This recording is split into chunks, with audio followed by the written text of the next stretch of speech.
Medina Taiyaba হিজরতের পরে, উহুদ যুদ্ধের পরে, কিছু আরো দু একটা ছোটখাটো যুদ্ধের পরে এখন হিজরি ৪র্থ সন চলছে। ৪র্থ সনের সফর মাসে আরেকটি ঘটনা ঘটল। সেটা হচ্ছে বি'রু মাউনা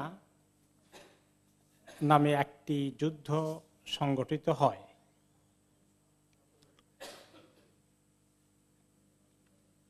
কিছু কিছু কবিলা ছিল মদিনা থেকে একটু দূরে, একটা ছিল রেআল, আর একটা জাকওয়ান, আর একটা ওসাইয়া। এরা কিছু বেদুইন কবিলা লোকজন বসবাস করতো মদিনা থেকে বেশ একটু দূরে। তারা একবার আসলো নবী করিম সাল্লাল্লাহু আলাইহি ওয়াসাল্লামের কাছে, এসে বলল যে আমাদের কাছে আমরা ইসলাম কবুল করেছি, করতে চাই, তো কোরআন শেখানোর জন্য, ইসলাম শেখানোর জন্য, কোরআন হাদিস শেখানোর জন্য আমাদের কাছে আপনি কিছু লোকজন পাঠান,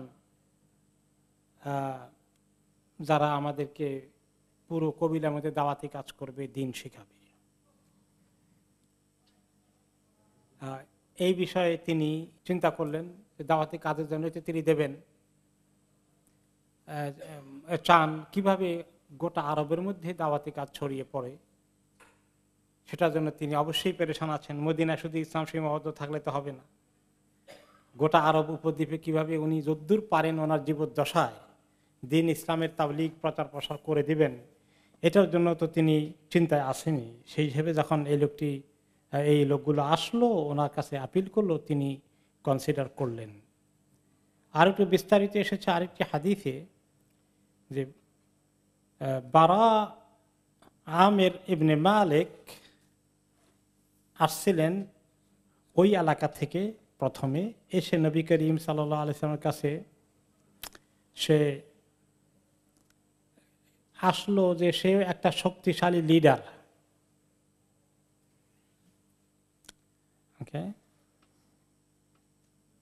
ওনার প্রভাব আছে এলাকার মধ্যে। তিনি নবী করিম সাল্লাল্লাহু আলাইহি ওয়াসাল্লামের কাছে মদিনা দেখা করতে এসেছিলেন। তো রাসূলুল্লাহ সাল্লাল্লাহু আলাইহি ওয়াসাল্লাম ওনার কাছে ইসলাম পেশ করলেন, ইসলামের দাওয়াত দিলেন। তো তিনি তখনই কবুল করলেন না, বরঞ্চ তিনি কনসিডার করবেন, চিন্তা করছেন, এইরকম বললেন। আর বললেন যে আপনি যদি খুব আগ্রহী হন, ইয়া মুহাম্মদ লাউ বাআসতা রিজালান মিন আসহাবিকা ইলা আহলি নাজদ, এই যে আমাদের পরে উত্তর দিকে নজদ এলাকার দিকে যদি আপনি কিছু লোকজন পাঠান দাওয়াতি কাজের মিশন নিয়ে, আর ওই সমস্ত এলাকার লোকজনকে আপনার দিনের দিকে ডাকে, রাজা উতান ইস্তাজিবুলাক, আমি আশা করছি অনেকেই হয়তো আপনার ডাকে সাড়া দিবে, কিছু লোকজন যদি আপনি পাঠান সেদিকে। নবী করিম সাল্লাল্লাহু আলাইহি ওয়াসাল্লাম তাকে লক্ষ্য করে বললেন, ইন্নী আখশা আলাইহিম আহলে নাজদ, নাজদের এলাকার ওই দিকের লোকগুলোর ব্যাপারে আমার আশঙ্কা হয়ে যায় যে তারা আমার লোকজনের ক্ষতি করে কিনা, আক্রমণ করে কিনা, মেরে ফেলে কিনা। তো আবু বারা বললেন, আনা লাহুম জার, আমি আসি তাদেরকে শেল্টার দেওয়ার জন্যে, তাদেরকে আশ্রয় দেওয়ার জন্যে। কোনো ক্ষতি হয়ে গেলে আমি এগিয়ে আসব তাদেরকে হেল্প করতে। আশা করি আমার উপস্থিতি ইনশাআল্লাহ তাদের কোনো ক্ষতির কারণ হবে না আমি থাকলে। নবী করিম সাল্লাল্লাহু আলাইহি ওয়াসাল্লাম সেই কথা অনুযায়ী, এবং আরেকটি রিওয়ায়াতে আসছে যে ওই 3টি কবিলার লোক আসছিল, ইনি একটু আগে এসেছেন এই কথা বলে গেছেন। আর 3টি কবিলার লোক রেআল, জাকওয়ান এবং ওসাইয়া, তারা এসেছিল আরেকটা প্রস্তাব নিয়ে, ষড়যন্ত্রমূলক, যে আপনি আমাদের ওই কবিলাগুলোর মধ্যে একজনকে পাঠালে আমরা তাদের কাছে কোরআন শিখবো, হাদিস শিখবো, সবাই তো মদিনায় এসে বসে বসে আপনার কাছে শেখা সম্ভব না। এদের উদ্দেশ্য ছিল ষড়যন্ত্র। কিন্তু ওই লোকটি যে বারা আমের ইবনে মালিক, কিন্তু আসলে জেনুইন কথা বলেছেন, সিনসিয়ার অ্যাডভাইস দিয়েছেন কাউকে পাঠানোর জন্য।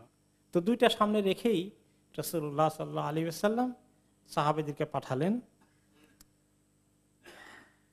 তিনি যখন পাঠালেন, সাহাবীরা প্রায় 70 জনের নাম্বার তিনি পাঠালেন। যে সাহাবীদেরকে পাঠিয়েছেন এনারা কিন্তু অনেক ভালো মানের সাহাবী ছিলেন। তাদের ব্যাপারে হাদিসে এসেছে কুন্না নুসাম্মিহিমুল কুররা, ওনাদেরকে কোররা বলা হতো। ওনারা সবাই কোরআনে খুব ভালো জ্ঞান অর্জন করেছিলেন, অনেক কোরআনের অংশ মুখস্থ করেছেন। কোরআন বোঝার ক্ষেত্রে ওনাদের পরিচয় ছিল কোররা কারি। সারাদিন ওনারা অনেক কষ্ট করে পরিশ্রম করে কাজ করতেন, পরিশ্রম করতেন। অনেকেই কাঠুরিয়ার কাজ করে বাজারে বিক্রি করে পয়সা জোগাড় করতেন। আর এগুলো দিয়ে যারা আসহাবে সফর সাহাবীরা আছেন তাদের জন্য খাবার দাবার তৈরি করে তাদেরকে পাঠাতেন। মদিনার আনসারীদের এই 70 জন সাহাবী তারা এত ভালো দিনদার ছিলেন এবং সারাদিন তারা কষ্ট করতেন। রাতের বেলায় এসে নবী করিম সাল্লাল্লাহু আলাইহি ওয়াসাল্লামের কাছ থেকে যদ্দূর পারতেন দিন শিখতেন এবং অনেক লম্বা চড়া কিয়ামুল লাইল করতেন, ইবাদত করতেন। দিনের বেলা কঠিন পরিশ্রম করে নিজেদের সংসারের জন্য শুধু নয়, এই যে আসহাবুস সফর মেহমানগুলো আসছে হিজরত করে এসেছেন, তাদের পরিবার নাই, খাওয়া দাওয়ার ঘর বাড়ি কিছু নাই, তাদের জন্য তারা খাবার জোগাড় করতে এত কষ্ট করেছেন।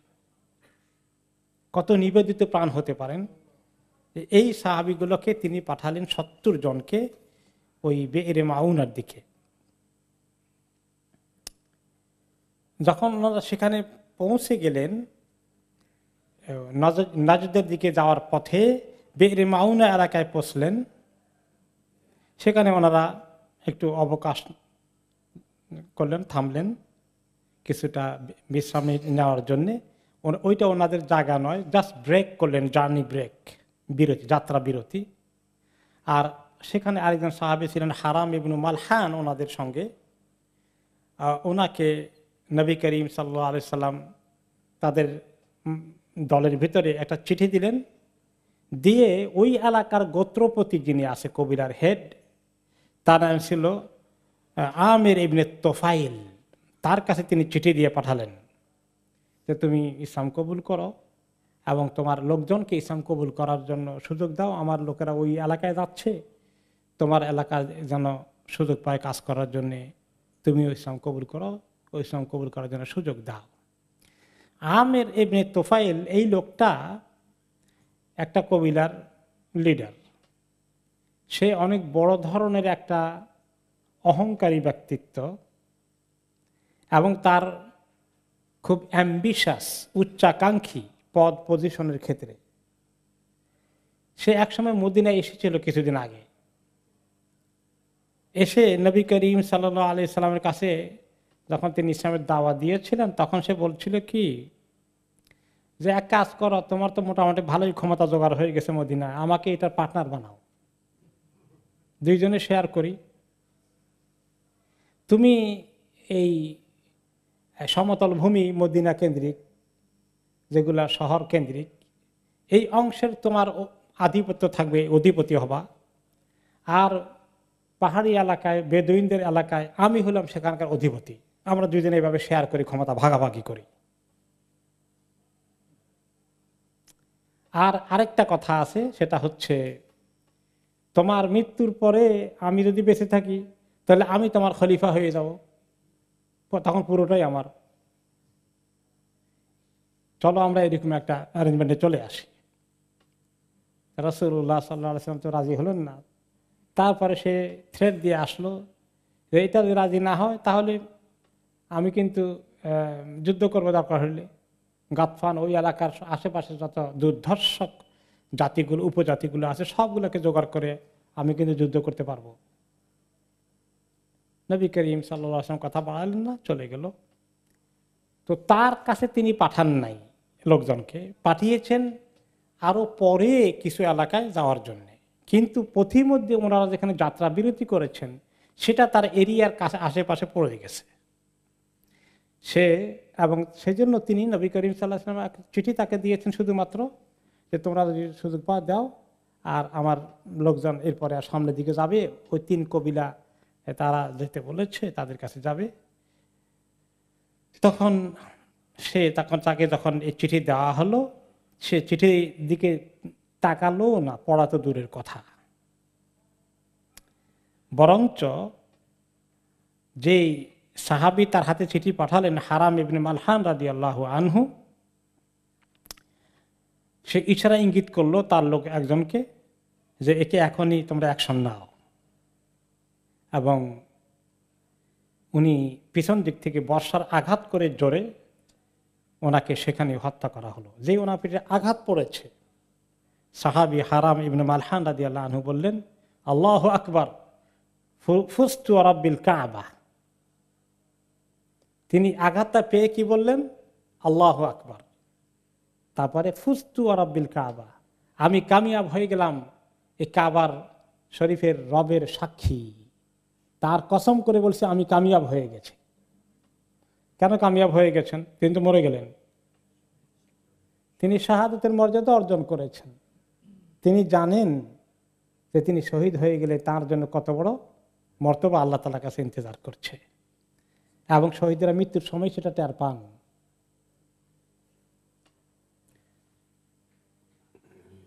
এরপরে তিনি নিজেকে, নিজের শরীরে রক্ত পড়ছে, তিনি এই নিজের শরীরে রক্ত নিয়ে নিজের চেহারায় মুখলেন, চেহারা মাথাকে তিনি আরো মানে লাগালেন, লেপে দিলেন। এটা কেন করেছিলেন? কারণ শহীদেরা কি আমাদের যখন উঠবে তারা রক্তাক্ত বডি নিয়ে উঠবে, শরীর থেকে রক্ত তখন বেরোতে থাকবে, কিন্তু রক্ত তখন নাপাক হবে না, সুগন্ধ আসবে, মেশকের সুগন্ধ আসবে। তো তিনি নিজেকে আল্লাহ তাআলার কাছে আরো রক্তাক্ত অবস্থায় হাজির হতে চাইলেন যে আল্লাহ, আমি আপনার রাস্তায় আমার জানকে কোরবান করেছি। অতঃপর এই আমের ইবনে তোফাইল লোকটি সে বাকি সাহাবীদেরকে অ্যাড্রেস করে বলল, তোমরা যারা এই 70 জনে একজন তো শহীদ হয়ে গেলেন, আর কয়জন বাকি আছে? 69 জন। বললেন যে তোমরা ই করবে, এই নবীকে ছেড়ে দিয়ে তোমরা আমার সঙ্গে আসো, আমার সঙ্গে যোগ দাও। ওনারা তো শুনলেন না। অতঃপর সে তার কবিলার লোকদেরকে বলল যে আমরা এদেরকে আক্রমণ করব, তোমরা সবাই রেডি হয়ে আসো। কিন্তু ওই কবিলার মধ্যেই যেহেতু তার আগে বারা আমের ইবনে মালিক কথা দিয়ে এসেছিলেন, তিনি ওই এলাকার, তিনি তার লোকজন বলল যে না, তোমার ডাকে আমরা সাড়া দিব না, আমাদের লিডার যিনি আরেকজন, তিনি তো মদিনায় ওনার সঙ্গে কথা দিয়ে এসেছেন, তিনি পাঠাতে বলেছেন, তুমি এরকম অন্যায় কাজকর্ম কেন করতে যাচ্ছ, আমরা তোমার সঙ্গ দেব না। এই লোকগুলো খামাখা আক্রমণ করবো কেন আমরা? তারা রাজি হলেন না। তখন সে কিন্তু ওই আসল দুশ্মনদের কাছে গেল, যারা ষড়যন্ত্র করে ওনাদেরকে আনার জন্য মদিনায় গিয়েছিল, 3 কবিলা, রেল, জাকওয়ান ও সাইয়া। তাদের কাছে সে জলদি করে খবর পাঠালো যে তোমরা চলে আসো, এই লোকগুলো আমরা শিকার পেয়েছি, তাদেরকে আমরা নিঃশেষ করে দেব, তোমাদের লোকজন অস্ত্র শস্ত্র নিয়ে যেন এক্ষুনি চলে আসে। তখন দেখা গেল যে কিছু লোকজন এসে ঘেরাও করে ফেললো। তখন নবী করিম সাল্লাল্লাহু আলাইহি ওয়াসাল্লাম সাহাবীগণ বললেন, তোমরা আমাদেরকে এখানে ঘেরাও করছো কেন? আমরা তো যুদ্ধ করতে আসিনি। আল্লাহি মা ইয়াকুম আরাদনা, তোমাদের বিরুদ্ধে যুদ্ধ করার নিয়তে আমরা আসিনি, তোমরা ইসলাম কবুল করবো না, ফাইন, আমরা এখান থেকে আরো সামনে যাওয়ার কথা যে সমস্ত কবিলায়, সেখানে যেতে দাও, আমাদের সঙ্গে তোমাদের কোনো সংঘর্ষ হওয়ার কোনো কারণ নেই। ওয়া ইন্নামা নাহনু মুজতাজুনা ফি হাজাতিন লিন-নবী সাল্লাল্লাহু আলাইহি ওয়াসাল্লাম, আমরা তো যুদ্ধ করতে আসিনি তোমাদের এলাকায়। নবী করিম সাল্লাল্লাহু আলাইহি ওয়াসাল্লাম একটা অ্যাসাইনমেন্ট দিয়েছেন, দায়িত্ব দিয়েছেন, সেই কাজটা আমরা শেষ করতে যাচ্ছি, সামনের দিকে আমাদের ওই কবিলাগুলোতে যাওয়ার কথা। কিন্তু তারা কথা শুনলো না। ওনাদের উপর যখন তারা আক্রমণ শুরু করে দিল, তখন সাহাবে কেরাম তাদের সাথে আত্মরক্ষার জন্য, তো ওই সময় তারা কিন্তু আত্মরক্ষার জন্য সবাই অস্ত্র শস্ত্র সাথে রাখতে হতো যে কোনো সফরে গেলেই। এমনকি বাণিজ্য সফরে গেলেও খালি হাতে যাওয়া নিরাপদ ছিল না। এই জন্য ওনারা কিছু অস্ত্র নিয়ে গেছিলেন। ওনাদের সাথে যদি কেউ কোনো সময় চোর ডাকাত অথবা কোনো ক্রিমিনাল দল অ্যাটাক করে, সেটার জন্য ডিফেন্ড করবেন, এই নিয়তে যে অস্ত্র ছিল সেগুলো দিয়ে ওনারা মোকাবিলা শুরু করে দিলেন। ওকে, তো মোকাবিলা করতে করতে শেষ পর্যন্ত এই সবাই শহীদ হয়ে গেলেন, মাত্র 2 জন বাকি থাকলেন। একজন নাম হচ্ছে কাব ইবনে যায়েদ ইবনে নাজ্জার, ওনার আল্লাযী তুরিকা বিহি রামাকুন, তারা ওনাকে ফেলে চলে গিয়েছিল, মনে করেছে যে উনি বোধহয় মরে যাচ্ছেন, কিন্তু আল্লাহ তাআলা ওনাকে কোনো রকমে উনি বাঁচতে পেরেছেন, সক্ষম হয়েছেন, তিনি মদিনায় ফেরত গিয়েছেন, আলহামদুলিল্লাহ শেষ পর্যন্ত বেঁচে গেছেন। তিনি একজন। আর আরেকজন সাহাবীর কথা আসতেছে, তো উনি আবার যিনি বেঁচে ছিলেন, যে সাহাবী মরণাপন্ন অবস্থা থেকে বেঁচে গেলেন, কাব ইবনে যায়েদ, উনি পরে সুস্থ হয়েছেন, এমনকি পরে তিনি খন্দকের যুদ্ধেও অংশগ্রহণ করেছেন এবং সেখানেই তিনি শহীদ হয়েছিলেন। আর আরেকজন যিনি বাকি ছিলেন উনি হচ্ছেন আমর ইবনে উমাইয়া আদ-দামরি। উনি এই 70 জনের মধ্যে থাকলেও ওনারা যখন বিশ্রাম নিচ্ছিলেন, আর সেই সময় ঘটনাগুলো ঘটলো, ওনাকে তখন উটগুলোর দায়িত্ব দিয়ে একটু যেখানে চারণ ভূমি আছে সেগুলো চড়াইতে ওনাকে পাঠানো হয়েছিল একটু দূরে, কাজে উনি এই গ্রুপ থেকে আলাদা ছিলেন। তো ওখানে আরো দুইজন, আমর ইবনে উমাইয়া আদ-দামরি আর মুনজির ইবনে উকবা আল আনসারী, এই দুইজন উট নিয়ে চলে গেছিলেন একটু দূরে, উটগুলোর জন্য খাবার ঘাস যেখানে বেশি পাওয়া যায় সেই এলাকায়। ওনারা জানতে পারেনি যে ইতিমধ্যে এত বড় কাণ্ড ঘটে গেছে, ওনাদের সঙ্গী সাথীরা 70 জনের প্রায় সবাই দুনিয়া থেকে বিদায় নিয়ে গেছেন। হঠাৎ করে ওনারা দেখেন যে বেশ কয়েক ঘন্টা পরে যে কোথায় যেন শুধু পাখি উড়ছে, শকুন উড়ছে। শকুন উড়ার অর্থ কি? মরা লাশ পড়ে যাচ্ছে। তখন ওনাদের সন্দেহ হয়ে গেছে। ওনারা দুইজনে যখন পাখি দেখলেন, দেখা যায় হয়তো আধা মাইল কটা মাইল দূরে পাখিগুলো উড়াউড়ি করছে, শকুন।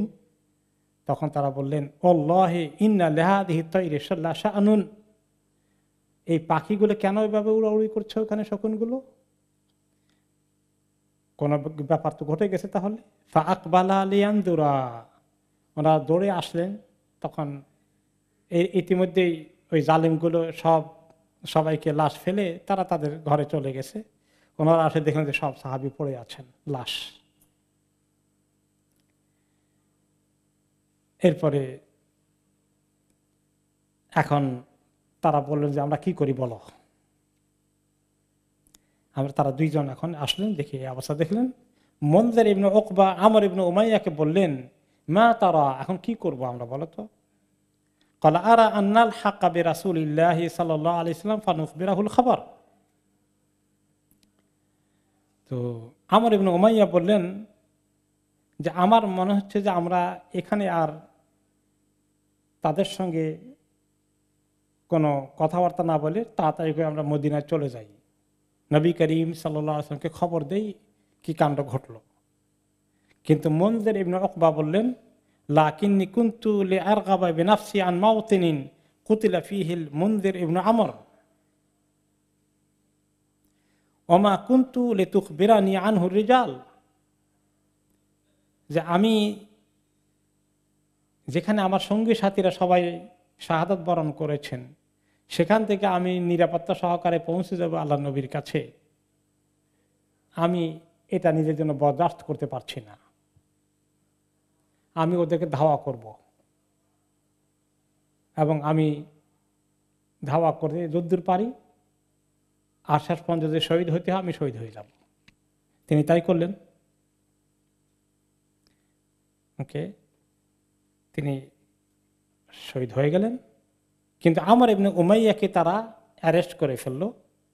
উনি মনে করছেন মদিনার দিকে যাবেন খবর নিয়ে, কিন্তু তারা তাকে ধরে অ্যারেস্ট করে ফেললো। তো অ্যারেস্ট করতে অনেকে হত্যা করার কথা, কিন্তু উনি মোদার কবিলার লোক ছিলেন, আরেকটি কবিলা। ওকে, ওই কবিলার সঙ্গে আবার এই কবিলার লোকদের কিছু আত্মীয়তার সম্পর্ক আছে। সেই জন্য এই তাদের দুষ্ট লিডারটা আমির ইবনে তুফাইল তার কপাল ধরে তাকে ধাক্কা দিয়া বা নাড়া দিয়ে বললেন, ওকে, যে তোমাকে তো মেরে ফেলতাম, কিন্তু আমার মায়ের একটা ইয়ে ছিল, যেটাকে বলা হয় নাদার ছিল, মানত ছিল। যে মা ওসিয়ত করেছিলেন আমার পক্ষ থেকে একটা গোলাম আজাদ করে দিস। এখন আমি তোমাকে হয় হত্যা করার কথা, নতুবা আমার গোলাম অ্যারেস্ট করে আমার কৃতদাস বানানো। তখনকার যুদ্ধে এটাই নিয়ম ছিল, যারা পরাজিত বাহিনী তাদেরকে ধরে কি বানাবে, কৃতদাস বানাবে। তো এখন উনি কৃতদাসের হুকুমে পড়ে গেছেন, তো তোমাকে আমি মুক্ত করে দিলাম, কৃতদাস মুক্ত করে, আমার মায়ের মানত ছিল সেটা আমি আদায় করে দিলাম, যাও তোমাকে মুক্ত করে দিলাম। তারা নির্ঘাত মৃত্যু অথবা কৃতদাস হিসাবে বন্দী জীবন যাপন করার কথা। তখন তিনি মুক্তি পেয়ে মদিনার দিকে দৌড় দিলেন এবং নবী করিম সাল্লাল্লাহু আলাইহি ওয়াসাল্লামকে খবরটি দিলেন কি কাণ্ড ঘটে গেল। নবী করিম সাল্লাল্লাহু আলাইহি ওয়াসাল্লাম খুবই আহত হলেন, কিভাবে সে ঘটনা পরে আসছে। এখন এই যে প্রায় 70 জনের মতো সাহাবী, 70 জনের মতো ইন্তেকাল করলেন, শহীদ হয়ে গেলেন, সেখানে একজন সাহাবী ছিলেন, তার কিছু কারামত মৃত্যুর পরে পাওয়া গেছে। আউলিয়াদের কারামতুল আউলিয়া হয়, আল্লাহর কাছে বিশেষ মর্যাদার কিছু একটা ঘটে তাদের জীবনে। এই শহীদদের মধ্যে ছিলেন আমের ইবনে ফুহাইরা নামে এক সাহাবী। যখন সবাই মারা গেল আর আমর ইবনে উমাইয়া দমরিকে অ্যারেস্ট করে নিয়ে গেছিল, আমর ইবনে তোফায়েল দুষ্কৃতিকারীদের হোতা লিডার, ওনাকে মুক্ত করার আগে জিজ্ঞেস করলো যে তোমাদের মধ্যে এই লোকটিকে দেখো, তো একটা লাশকে দেখালো, এই 70 বা 68টি লাশের মধ্যে একটা লাশকে দেখালো যে এই লোকটিকে বলো তো তুমি। উনি বললেন এটা হচ্ছে আমির ইবনে ফুহাইরা। তো বলে যে এর কি ঘটনা জানি না, আমি যখন তার মৃত্যু হয়েছে, কুতিলা রুফিয়া ইলা সামায়ে, আমি দেখলাম যে মৃত্যুর পরে তাকে একদম বহু উপরে উঠানো হলো, আকাশের দিকে উঠে গেল, সে গোটা লাশ এমনি উঠে গেল। অতবার জমিনে পরে তাকে আবার আস্তে করে রেখে দেওয়া হলো। এই ঘটনাকে আমি বুঝলাম না। তো এতে শহীদদের যে কিছু কারামাত হয়, মর্যাদা আল্লাহ তাআলা দেন, তার একটা প্রমাণ পাওয়া গেল। হামদুলিল্লাহ। তো ওই আমর ইবনে ফুহাইরার আসল হাকিকতটা কি, উনি যে এত মর্যাদার, স্পেশাল মর্যাদার অধিকারী হলেন, শাহাদাতের পরে লাশকে একদম আকাশের দিকে নেওয়া হলো, তারপরে ফেরত আনা হলো। তিনি ছিলেন আসলে আবু বকর সিদ্দিক রাদিয়াল্লাহু আনহুর মুক্তকৃত কৃতদাস। তিনি মক্কায় অনেক নির্যাতিত হয়েছিলেন, তার মনিবের হাতে যে মুশরিক ছিল। আবু বকর রাদিয়াল্লাহু আনহু প্রায় 8 জনের মতো কৃতদাসকে মুক্ত করেছেন। তার মধ্যে আমরা অনেকে জানি একজন, তার নাম কি, বেলাল রাদিয়াল্লাহু আনহু। এরকম বেশ কয়েকজন, তার মধ্যে আরেকজন ছিলেন আমির ইবনে ফুহাইরা রাদিয়াল্লাহু আনহু। তিনি ছিলেন তোফাইল ইবনে আব্দুল্লাহ নামে এক লোকের কৃতদাস, এবং তিনি কৃতদাস অবস্থায় যখন ইসলাম কবুল করলেন, তার উপরে অনেক অত্যাচার নির্যাতন চলতে থাকে। আবু বকর রাদিয়াল্লাহু আনহু তাকে মুক্ত করে আনেন, খরিদ করে মুক্ত করে দেন, এবং তিনি অনেক আর্লি স্টেজে ইসলাম কবুল করেছেন। নবী করিম সাল্লাল্লাহু আলাইহি ওয়াসাল্লাম প্রাথমিক যুগে মানে যারা যারা ইসলাম কবুল করেছেন তার মধ্যে উনি অন্যতম ছিলেন। এবং তুমি খুবই ইখলাসের সাথে ইসলাম কবুল করেছেন। তিনি হিজরতের আগে মেইনলি তিনি ছাগল চড়াতেন তার মালিকের, মক্কায়। সেই অবস্থায় তিনি নবী করিম সাল্লাল্লাহু আলাইহি ওয়াসাল্লামকে মাঝে গোপনে গোপনে দেখতে যেতেন। এমনকি যখন হিজরতের সময় গারে সাউরের মধ্যে আত্মগোপন করেছিলেন 3 দিন। কে কে? রাসূলুল্লাহ সাল্লাল্লাহু আলাইহি ওয়াসাল্লাম। কার সাথে? আবু বকর রাদিয়াল্লাহু আনহুর সাথে। ওই সময় ওনার কাছে খাবার নিয়ে যেত ওনার মেয়ে আবু বকর রাদিয়াল্লাহু আনহু, মেয়ে আসমা। এছাড়াও এই বেচারার মাধ্যমে কিছু খাবার পাস করা হতো, পানি বা খাবার।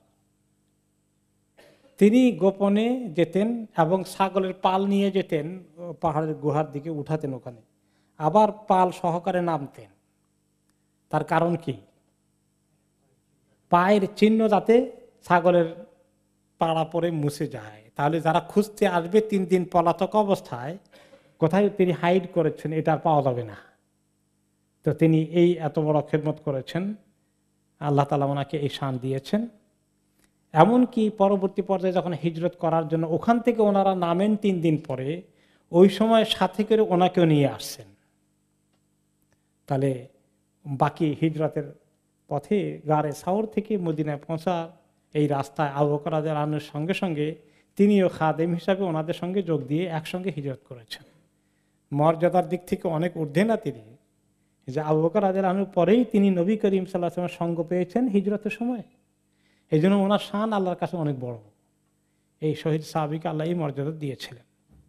এখন যখন খবর আসলো মদিনায় এতগুলো সাহাবীর একসঙ্গে মৃত্যু এবং তারা বিশ্বাসঘাতকতা করলো, কোরআন শিখবে বলে নিয়ে গিয়ে তাদের উপরে তারা এভাবে অতর্কিত আক্রমণ করে হত্যা করে ফেললো। তো এই সময় খবরটা নবী করিম সাল্লাল্লাহু আলাইহি ওয়াসাল্লাম যখন পৌঁছলো, এর আগে আসেম ইবনে সাবিতকে আরেক জায়গায়, ওই যে আসেম ইবনে সাবিত এবং খুবাইব ইবনে আদি, এই দুইজনকে তারা নিয়ে গিয়েছিল উহুদ যুদ্ধের সময়, মনে আছে তো, মক্কায় বন্দী করে নিয়ে গিয়েছিল। সেই দুজনের মৃত্যুর কার্যকরী যখন মক্কায় হয়, ওই খবর যখন আসে, আর এই বের মাউনার খবরটাও প্রায় কাছাকাছি সময় মদিনাতে আসে ওনার কাছে। এতগুলো শোকের খবর পেয়ে একই দিনে খবরগুলো আসে, নবী করিম সাল্লাল্লাহু আলাইহি ওয়াসাল্লাম অত্যন্ত কষ্ট পেলেন, এত শোক ওনার লাগলো। এবং এই কষ্টের কারণে বিশেষ করে বিশ্বাসঘাতকগুলো 70 জন সাহাবীকে যেভাবে হত্যা করলো, এইটার বিষয়ে তিনি আল্লাহর কাছে দোয়া করলেন, বদদোয়া। 1 মাস নামাজের মধ্যে তিনি কুনুতে নাজেলা পড়েছেন, তাদেরকে অভিশাপ দিয়ে তিনি আল্লাহ তাআলার কাছে বদদোয়া করেছেন। তিনি প্রত্যেক নামাজের পরে, শুধু ফজর নামাজের পরে না, 5 ওয়াক্ত নামাজের পরে শেষ রাকাতে রুকু থেকে উঠে যেভাবে দোয়া কুনুত আমরা পড়ি, এরকম ভাবে তিনি এই অনেকগুলো দোয়া করলেন, তাদের উপরে বদদোয়া করে করে অভিশাপ দিয়ে আল্লাহর কাছে 1 মাস ব্যাপী। নবী করিম সাল্লাল্লাহু আলাইহি সাল্লাম আরো বললেন যে তোমার এই যে বেরে মাউনা 70 জন অথবা 69 জন সাহাবী যখন শহীদ হয়েছিলেন, ওনারা যখন ইন্তেকাল হয়ে যায়, শাহাদাত বরণ করেন, ওনারা একটা দোয়া করেছিলেন আল্লাহ তাআলার কাছে আক্রমণের শিকার হওয়ার পরে। সেই খবরটা কি? নবী করিম সাল্লাল্লাহু আলাইহি ওয়াসাল্লাম বললেন, ইন্না ইখওয়ানাকুম কাদ কুতিলু, তোমাদের ভাইগুলো সব শহীদ হয়ে গেছেন। ওয়া ইন্নাহুম ক্বালু, শাহাদাত হওয়ার সময় তারা সবাই দোয়া করেছেন, আল্লাহুম্মা বাল্লিগ আন্না নাবিয়্যাকা, যে আল্লাহ আপনার নবীকে খবরটা পৌঁছিয়ে দেন।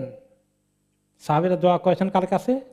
আল্লাহর কাছে, যে আল্লাহ আপনার নবীকে আমাদের খবর পৌঁছিয়ে দেন, আর নিশ্চয়ই আমাদের খবর পেলে তিনি অত্যন্ত কষ্ট পাবেন। আল্লাহ এই খবরটা পৌঁছিয়ে দেন, আন্না কাদ লাকিনাকা ফারাদিনা আনকা ওয়া রাদিতা আন্না, আল্লাহ এই খবরটা আপনি পৌঁছিয়ে দেন যে আল্লাহ শাহাদাত অর্জন করে আমরা আপনাকে পেয়ে আমরা খুশি হয়ে গেছি, আর আল্লাহ আপনি আমাদের প্রতি খুশি হয়েছেন, এই খবরটা আপনার নবীকে পৌঁছাই দেন। সুবহানাল্লাহ। তো এই খবরটা পৌঁছতে হবে কেন? রাসূলুল্লাহ সাল্লাল্লাহু আলাইহি ওয়াসাল্লাম সান্ত্বনা হবে, আহারে হারালাম সবাইকে, উনি যেন কষ্ট না পান। শহীদ হওয়া অবস্থায় তারা রাসূলুল্লাহ সাল্লাল্লাহু আলাইহি ওয়াসাল্লামের কষ্টের কথা চিন্তা করছে। স্বাভাবিকভাবে সাহাবীদের প্রতি আল্লাহ খুশি হয়ে গেছেন, এটা ওনার জন্য সান্ত্বনার কারণ হবে। এই জন্য সেই মেসেজ আল্লাহকে পাঠানোর জন্য তারা পাঠালেন, আর আল্লাহ তারা ওই মেসেজ পৌঁছেই দিবেন। জিবরাইল আলাইহিস সালাম তো এই কাজের জন্যই আসেন, ওনাকে দিয়ে আল্লাহ তাআলা খবর পাঠিয়ে দিলেন।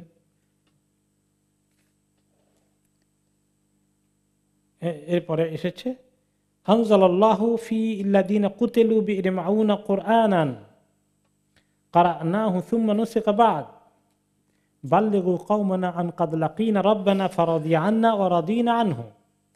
ওনাদের এই খবর দিয়ে আল্লাহ তাআলা কোরআন নাজিল করেছিলেন, এবং এই কোরআন নবী করিম সাল্লাল্লাহু আলাইহি ওয়াসাল্লাম পড়েছিলেন একটি আয়াত। সে আয়াতটা পরে মুছে দেওয়া হয়েছে, মানে মানসুখ হয়ে গেছে। শুধু ওই খবর পৌঁছানোর জন্য কিছুদিন এই কোরআনের আয়াতটা ছিল, সেটা কি, বাল্লিগু কওমানা, যে তারা এই সাহাবীরা বলেছেন আমাদের কওমকে, অর্থাৎ রাসূলুল্লাহ সাল্লাল্লাহু আলাইহি ওয়াসাল্লাম এবং সাহাবাদেরকে আমাদের খবর পৌঁছিয়ে দেন, আন কাদ লাকিনা রাব্বানা, যে আমরা আমাদের রবের সঙ্গে আমাদের মিট হয়েছে, দেখা করেছি, দেখা হয়েছে শহীদদের। ফারাদিয়া আন্না, আল্লাহ আমাদের প্রতি খুশি হয়ে গেছেন, সন্তুষ্ট হয়েছেন। ওয়ারাদিনা আনহু, আমরা আল্লাহর প্রতি, আল্লাহকে পেয়ে খুশি হয়েছি। এই আয়াতখানা ছিল এবং নবী করিম সাল্লাল্লাহু আলাইহি ওয়াসাল্লাম সাহাবীরা কিছুদিন তেলাওয়াত করেছেন। অতঃপর এই আয়াতটি মানসুখ হয়ে গেছে। মানসুখ হওয়ার অর্থ কি, রহিত হয়ে গেছে। এই আয়াতকে আল্লাহ কোরআন থেকে উঠিয়ে নিয়েছেন। এটা আরেকটি চ্যাপ্টার, যে নাসেখ মানসুখ কেমনি হয়, কি সমাচার। এটা ওলামারা যখন উঁচু স্তরে লেখাপড়া করেন সেখানে এগুলা পড়তে হয়। কিছু কিছু আয়াতকে আল্লাহ তাআলা উঠিয়ে নিয়ে গেছেন। ওই আয়াত উঠিয়ে গেলেও কিন্তু কাছাকাছি কিছু আয়াত কোরআনে এখনো আছে ওই লেভেলের। যেমন সূরা আল ফাজরের শেষের দিকে কি আছে, ইয়া আইয়াতুহান নাফসুল মুতমাইন্নাহ ইরজিই ইলা রাব্বিকা রাদিয়াতাম মারদিয়াহ ফাদখুলি ফি ইবাদি ওয়াদখুলি জান্নাতি। হে নাফস মুতমাইন্না, আল্লাহর প্রতি ঈমান এনে সন্তুষ্ট থেকে, যাদের কোনো অসন্তুষ্টি কখনো থাকেনি, ইতমিনান সহকারে যারা এইভাবে ইন্তেকাল করেছে, তোমরা কোথায় আসবে, ইলা রব্বিকে, এইরকম রূহগুলো তোমাদের রবের কাছে আসো, রাদিয়াতাম মারদিয়া, তোমরা আল্লাহকে পেয়ে খুশি হবে, আল্লাহ তোমাদেরকে ওয়েলকাম করে পেয়ে খুশি হবেন। ফাদখুলি ফি ইবাদি ওয়াদখুলি জান্নাতি, তোমরা আমার সঠিক বান্দাদের মধ্যে, যারা আমার সন্তুষ্টি অর্জন করেছে তাদের মধ্যে ঢুকে পড়ো, শামিল হয়ে যাও, আর তোমরা জান্নাতে প্রবেশ করো। তো এরকম কাছাকাছি আয়াত এসেছে, কিন্তু ওনাদের বিষয়ে একটি খাস আয়াত নাযিল হয়েছিল, বেশ কিছুদিন সেটা তেলাওয়াত হয়েছে, পরে আল্লাহ তাআলা সেটাকে উঠিয়ে নিয়েছেন। বুখারী মুসলিমের হাদিসে এসেছে, দাআ রাসূলুল্লাহ সাল্লাল্লাহু আলাইহি ওয়াসাল্লাম আলাল্লাযিনা কাতালু আসহাবা বি'r মাউনা 30 সাবাহান ইয়াদু আলা রা'লিন ওয়া যাকওয়ান ওয়া লিহয়ান ওয়া উসাইয়া আসাতিল্লাহ ওয়া রাসূলা। প্রায় এক মাস ব্যাপী নবী করিম সাল্লাল্লাহু আলাইহি ওয়াসাল্লাম প্রতিদিন সকালবেলায় এই আয়াতে, মানে ফজরের সময়, তার বিরুদ্ধে আল্লাহর কাছে ফরিয়াদ করেছেন, অভিশাপ করেছেন এই কতগুলা কবিরার উপরে। এটা আসছে এখানে শুধু ফজরের সময়, আর অন্য হাদিসে এসেছে 5 ওয়াক্ত নামাজের পরেই তিনি দোয়াটি করেছেন। সেটা খবর আসছে অন্য হাদিসে। মুসনাদ আহমদ, আবু দাউদে আসছে। ইবনে আব্বাস রাদিয়াল্লাহু আনহুমা বলেন, কানাতা রাসূলুল্লাহ সাল্লাল্লাহু আলাইহি ওয়াসাল্লাম শাহরান মুতাতাবিআন ফি যুহর ওয়াল আসর ওয়াল মাগরিব ওয়াল ইশা ওয়াস সুবহ ফি দুবুরি কুল্লি সালাহ। 1 মাস ব্যাপী নবী করিম সাল্লাল্লাহু আলাইহি ওয়াসাল্লাম যোহরের পরে, আসরের পরে, মাগরিবের পরে, এশার পরে এবং ফজরের পরে লাগাতার বদদোয়া করেছেন। এবং আর বলেছেন সামি আল্লাহু লিমান হামিদা বলার পরে মিনার রাকাতুল আখিরা, দ্বিতীয় রাকাতে উঠে ইয়াদু আলাইহিম, তাদের বিরুদ্ধে আল্লাহর কাছে ফরিয়াদ করেছেন, অভিশাপ করেছেন। আলা হাইয়িম মিন বনি সুলাইম রাইল যাকওয়ান উসাইয়া, আর ওয়া আমিনু মান খালফাহু, সাহাবীরা যারা ওনার পিছনে ছিলেন সবাই আমিন বলেছেন। আরসালা ইলাইহিম ইয়াদউহুম ইলাল ইসলাম ফাকাতালুহুম, তিনি পাঠিয়েছিলেন তাদের কাছে ইসলামের দাওয়াত দিয়ে, অথচ তারা ওনাদেরকে হত্যা করে ফেলেছিল। এইভাবে করে তিনি এই কুনুত নাজেলা করলেন। কুনুত নাজেলা আর একটা হলো বেতরের কুনুত। বেতরের কুনুত তো শুধু সালাতুল বেতরের মধ্যেই আছে, কিন্তু মুসলমানদের উপরে যখন কোনো বিপদ মুসিবত আসে, আক্রমণ হয়ে যায় এবং বড় ধরনের বিপদগ্রস্ত হয়ে যায় মুসলিম উম্মাহ কোনো জায়গায়, তখন তাদের জন্য কি করতে হয়, কুনুত নাজেলা। এটা বেতরের কুনুত না। কুনুত নাজেলার অর্থ কি? নাজেলা মানে মুসিবাহ। যখন উম্মতের উপরে এরকম মুসিবত হয়, আপনারা মাঝে মাঝে পড়েছেন, মক্কা মদিনা মাঝে মাঝে হয়েছে, তাই না, কুনুত নাজেলা এইরকম। আর রমাদানেও যখন হয়, যেহেতু সেখানে ভিতরের কুনুত আছে, ওই উপলক্ষে উম্মতের জন্য, উম্মতের বিভিন্ন জায়গায় রোহিঙ্গা উইগুর মুসলিম থেকে শুরু করে সিরিয়ার মুসলমান বিভিন্ন জায়গা যেখানে যেখানে তারা এই জালিমদের দুশ্মনদের অত্যাচারের শিকার, তাদের জন্য দোয়া করা হয়। এটা এখনো অ্যালাউড আছে। তো এই মাসালাগুলো অনেক জায়গায় আমল করা হয় না। উম্মতের উপরে যখন বড় ধরনের এরকম মুসিবত নেমে আসে তখন কিন্তু কুনুতে নাজিলা করা উচিত। ফিলিস্তিনের উপরে বিভিন্ন জায়গায় বিভিন্ন উপলক্ষে যখন হয় এরকম কুনুত নাজিলার যে দোয়া, স্পেশাল দোয়াটা, এটা রুকু থেকে উঠার পরে কেন? একটা হাদিস তো আছে যে তোমরা যখন সেজদার হালতে থাকো তখন আল্লাহ তাআলা সবচেয়ে বেশি কাছে থাকো, ওই সময় তোমরা বেশি করে দোয়া করো। তাহলে নবী করিম সাল্লাল্লাহু আলাইহি ওয়াসাল্লাম কুনুতে নাজিলার জন্য ওই সময় সেজদায় দোয়া করলেন না কেন? ওটা তো আরো বেশি কবুল হওয়ার জায়গা।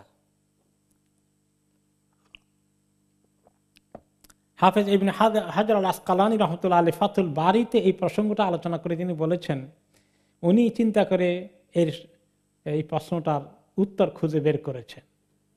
ওনার চিন্তা হলো যে যদিও সেজদার মধ্যে দোয়া বেশি কবুল হয়, কিন্তু সেজদার মধ্যে দোয়া তো তাসবিহগুলো এগুলো পড়া হয় আস্তে আস্তে, তাই না? সুবহান রাব্বিয়াল আলা ইমাম সাহেব কি জোরে পড়েন? আর কোনো দোয়া করলেও তো আস্তেই করেন, চুপে চুপে দোয়া করেন। এখন উনি চুপে চুপে দোয়া করলে মুসল্লিরা বুঝবে কি আর আমিন বলবে কেমনে? সেজন্যই তিনি বেছে নিয়েছেন এই রুকু থেকে উঠার পরে সামি আল্লাহু লিমান হামিদা। তো মুসল্লিরা তো বলার কথা, কি বলার কথা? রাব্বানা লাকাল হামদ। এখানে যে অ্যালাউড আছে একটু জোরে মুসল্লিরা বলতে পারে, সেই উপলক্ষে এবং কুনুত ভেতরের কুনুত রুকু থেকে উঠার পরে হাদিস যেমন আছে, রুকুতে যাওয়ার আগের হাদিসও আছে, দুইটাই সহিহ। তো সেই হিসাবে এই জায়গাটাকে তিনি মুনাসিব মনে করেছেন।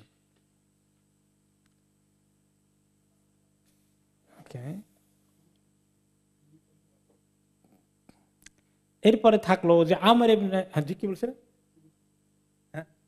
কুনুত অর্থ কি? ওকে, দ্যাটস এ গুড কোয়েশ্চেন। কুনুত অর্থ কি? মানে আল্লাহর কাছে নিবেদিত হয়ে কিছু ইবাদত করার নাম কুনুত। ওয়াকুমু লিল্লাহি কানিতিন। তোমরা আল্লাহর কাছে যখন দাঁড়াও নামাজ পড়তে, তখন একেবারে মনোযোগ দিয়ে নিবেদিত হয়ে খুব খুশু খুশু সহকারে দোয়া করো, নামাজ পড়াও। এখান থেকে এই শব্দের নাম হচ্ছে কুনুত। তো এই কুনুত, কাফ নুন ওয়াও তা, কুনুত মানে খুব আগ্রহ করে, একেবারে মনোযোগ সহকারে, কাকুতি মিনতি করে যে দোয়া করা হয় সেটার নাম হচ্ছে, বা যে ইবাদত করা হয় সেটার নাম হচ্ছে কুনুত। আবার যদি কাফ কুনুত ত দিয়ে বলেন কুনুত কানিতিন, তাহলে সেটা হলো যারা নিরাশ হয়ে যায়, সেটা আরেক জিনিস। কুনুত তা, তাই না? তো এভাবে তিনি দোয়া করেছেন। এটা হলো। এরপরে আসলো ওই যে একজন কথা মনে ছিল যে তার নাম ছিল আমের ইবনে মালিক। সে মদিনায় যাওয়ার পরে নবী করিম সাল্লাল্লাহু আলাইহি সাল্লাম তাকে যখন দাওয়াত দিয়েছিলেন, সে কি বলেছিল যে আমি তো এখন এই মুহূর্তে কবুল করছি না, দেখি কি করা যায়, তবে আপনি যদি চান ওই এলাকায় পাঠান আপনার লোকজনকে, তো দাওয়াত দেওয়ার জন্য আপনি মনে হয় অনেক ফলোয়ার পেয়ে যাবেন। সে সিনসিয়ার ছিল, সে ষড়যন্ত্রকারীদের মধ্যে ছিল না। সেই বেচারা খবর পাওয়ার আগেই এই লঙ্কা কাণ্ড ঘটে গেল। সে কথা দিয়েছিল যে তাদের উপর আক্রমণ হয় আমি আসি, ওই এলাকার লিডার হিসেবে আমি প্রতিরোধ করব, তাদেরকে হেল্প করব, ইনশাআল্লাহ তাদের সেফটি থাকবে। কিন্তু সেই বেচারা কিছুই করতে পারলো না। সে খবর পাওয়ার আগেই সবগুলোকে শেষ করে দিয়েছে। এই খবর যখন তার কাছে পৌঁছে গিয়েছিল, সে এত কষ্ট পেয়েছিল, আমি মুহাম্মদকে কথা দিয়ে এসেছি, সর্বনাশ, আমার কথা ভিত্তি করে তিনি লোক পাঠালেন আর সবগুলো লোককে শেষ করে দিল জালিমরা। সে কিন্তু ইসলাম কবুল করে নাই, কিন্তু তার মোটামুটি দিলটা পজিটিভ ছিল, অন্তত ইসলামের দুশ্মনী করেনি। এখন তার কাছে খুব কষ্ট লেগেছে। এই কষ্টের কারণে তার হার্ট অ্যাটাক হয়ে তিনি ইন্তেকাল করে ফেললেন। এখন যে মদিনায় যিনি খবর নিয়ে গিয়েছিলেন, এক সাহাবী যাকে কৃতদাস মুক্ত করা তার মায়ের মানত করে ছেড়ে দিল, তার নাম ছিল কি? আমর ইবনে উমাইয়া দমরি। উনি তো মদিনায় পৌঁছে গেছেন।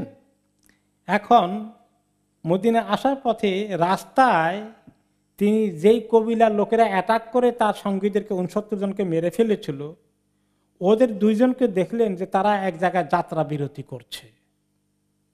দুশ্মন কওমের লোক, যে কওমের লোকেরা কয়জনকে হত্যা করেছে, 69 জনকে। তো তিনি তাদের সঙ্গে কথাবার্তা বলে পরিচয় পাইয়া তিনি বুদ্ধি করলেন যে এদেরকে তিনি চান্স পেলেই শেষ করবেন, বদলা নেবেন এই দুশ্মন কওমের থেকে। ঠিকই কথাবার্তা বলতে বলতে তারা যখন রেস্ট নিচ্ছিল, রেস্ট নিতে গিয়ে তারা ঘুমিয়ে পড়লো, তিনি দুইজনকে হত্যা করে ফেললেন।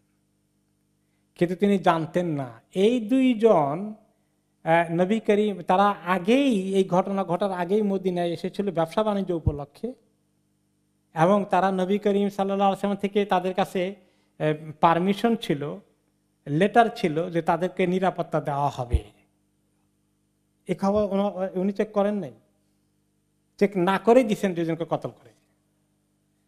পরে মদিনায় গিয়ে বলছে, ইয়া রাসূলুল্লাহ, আমি কমপক্ষে দুইজনকে শেষ করে আসি। কোন দুইজন? পরিচয় দেওয়া, ইন্নালিল্লাহ, তুমি কি করেছ? এই দুজনকে আমি নিরাপত্তা দিয়েছি, এরা তো নিরাপরাধ লোক, কি করলা তুমি এটা? ওনাকে তওবা করতে বললেন, আর বললেন বি'সামা সানাত, তুমি খুবই খারাপ কাজ করলে। তাকে তাকে খুবই তিনি তিরস্কার করলেন, ভৎসনা করলেন। লাকাদ কানা লাহুম মিন্নি আমানুন ওয়া জিওয়া, আমি তাদেরকে কথা দিয়েছি তাদের গায়ে কেউ হাত দেবে না, নিরাপত্তা দিয়েছি, তারা কোনো ক্রিমিনাল না। এখন তুমি বড় অন্যায় কাজ করেছো। ওনাকে আল্লাহর কাছে অবশ্যই অনেক তওবা করতে হবে, মাগফিরাত চাইতে হবে। তারপরে তিনি বললেন যে ওদের পরিবারকে আমি ক্ষতিপূরণ দেব, এবং তো দুইজন পরিবারকে তিনি দিয়ত পাঠিয়ে দিলেন, ক্ষতিপূরণ পাঠিয়ে দিলেন। ক্ষতিপূরণ একজন মানুষের কেউ যদি অন্যায়ভাবে বাই মিস্টেকও খুন করে ফেলে, অথবা যদি কেউ কাউকে খুন করে এবং তার পরিবার যদি মৃত্যুপণ দিয়ে তাকে ছেড়ে দেয়, সেই মৃত্যু রক্তমূল্য হচ্ছে 100 উট। তো এই দুইজনের জন্য তিনি 200 উটের মূল্য পরিশোধ করে দিলেন।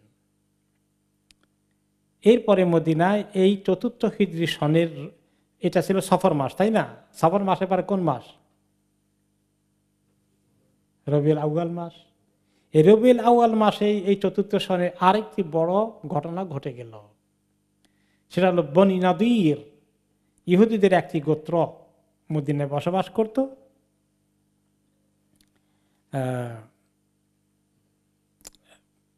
এবং এই ঘটনাটি ঘটে আসলে যে কারণে, সেটা হচ্ছে দুইটি রেওয়ায়েত এসেছে ঘটনার কারণ হিসাবে। একটা হচ্ছে বনু নাজির কে তিনি প্রথমে বললেন, ওই যে দুইজন লোককে মুক্তি রক্তমূল্য দেওয়া হয়েছে, 200 উটের দিয়ত পাঠানো হয়েছে, তো যেহেতু ইহুদি গোত্র মদিনায় মুসলমানদের সঙ্গে চুক্তি হয়, মদিনায় কেউ যদি অ্যাটাক করে একসঙ্গে ডিফেন্স করব। তোমাদের প্রতি অ্যাটাক হলে আমাদের প্রতি অ্যাটাক, সব কিছুতে আমরা শেয়ার করব। এই চুক্তি কিন্তু হয়েছিল, যেটার নাম মদিনা সনদ। তো সেটার অংশ হিসাবে তারাও রক্ত মানে এর দাম পে করার জন্য শেয়ার করবে, এটার জন্য তিনি নবী করিম সাল্লাল্লাহু আলাইহি ওয়াসাল্লাম তাদের সঙ্গে কথা হয়েছিল। ওকে, নবী করিম সাল্লাল্লাহু আলাইহি ওয়াসাল্লাম আসলেন তাদের সঙ্গে, এইটার আদায় করার জন্য তোমরা একটা অংশ দাও। তো তারা বসবাস করতো বনি নদীর মসজিদে কুবার পাশে একটা পল্লী, সেই পল্লী সেই গ্রামে তারা বসবাস করত। তিনি সেখানে আসলেন, এসে মসজিদে কুবায় 2 রাকাত নামাজ পড়লেন, এবং বেশ কয়েকজন মুহাজির আনসার সাহাবীকে তিনি নিয়ে এসেছিলেন। এরপরে সেখান থেকে নামাজ পড়ে বনি নদীর এই গোত্র, ইহুদি গোত্রের কাছে গেলেন, কথাবার্তা বললেন। তো তারা বলল ওনার কথা শুনে, নাম ইয়া আবুল কাসিম নুঈনুকা আলা মা আহবাবতা। তারা ওনাকে ইয়া রাসূলুল্লাহ তো বলতেন না, বলতেন আবুল কাসিম। তা আবুল কাসিম অর্থ হলো নবী করিম সাল্লাল্লাহু আলাইহি সাল্লামের এক ছেলের নাম ছিল কাসিম, তো বাবার নামে কুনিয়া হিসাবে সেই হিসাবে ডেকে বলল, তো ঠিক আছে, আপনি যেটা চেয়েছেন আমরা কিছু শরীক হব। তো নবী করিম সাল্লাল্লাহু আলাইহি সাল্লাম একটি বাড়ির ওয়ালের পাশে রেস্ট নিচ্ছেন বসে দুপুরবেলা। ওনার সঙ্গে আবু বকর, ওমর রাদিয়াল্লাহু আনহু এবং আলী রাদিয়াল্লাহু আনহু ছিলেন, এবং আরো কিছু সাহাবী ছিলেন। এখন ওনাদেরকে অল্প কিছু লোক পেয়ে এরা ষড়যন্ত্র করলো যে কিভাবে এখানেই মুহাম্মদকে শেষ করে দেওয়া যায়। তারা বলল, নিজেরা পরামর্শ করলো, ইন্নাকুম লাম তাজিদুর রাজুলা আলা মিসলি হাদিহি, এই লোকটাকে এমন কায়দা মতো সুযোগ মতো আর কখনো কিন্তু পাবে না। অ্যাকশন নিতে হলে দিস ইজ রাইট টাইম। ফামান রাজুলুন ইয়ালু আলা হাদাল বাইত, কে আসো যে ওয়ালের নিচে হেলান দিয়ে বসছে, এখন তিনি বাইরে রেস্ট নিচ্ছেন, ওই ঘরের ছাদের উপরে কে উঠতে পারবা বড় একটা পাথর নিয়ে এবং তাকে নিক্ষেপ করে তার মাথার উপরে ছুড়ে দিয়ে মেরে ফেলে আমাদেরকে সবাইকে খালাস করে দিল তার যন্ত্রণা থেকে, এই কাজ কে করতে পারবে? তাদের মধ্যে আমর ইবনে জাহাস নামে এক লোক ছিল ইহুদি, সে বলল আনা লিযালিকা, আমি এই কাজ করব। তখন সে উপরে উঠলো, আর এই সময় নবী করিম সাল্লাল্লাহু আলাইহি ওয়াসাল্লাম কাছে চলে আসলেন জিবরাইল আলাইহিস সালাম, জলদি এখান থেকে সরেন, এই ঘটনা ঘটতে যাচ্ছে। তিনি দ্রুত গতিতে মদিনা চলে আসলেন। ওকে,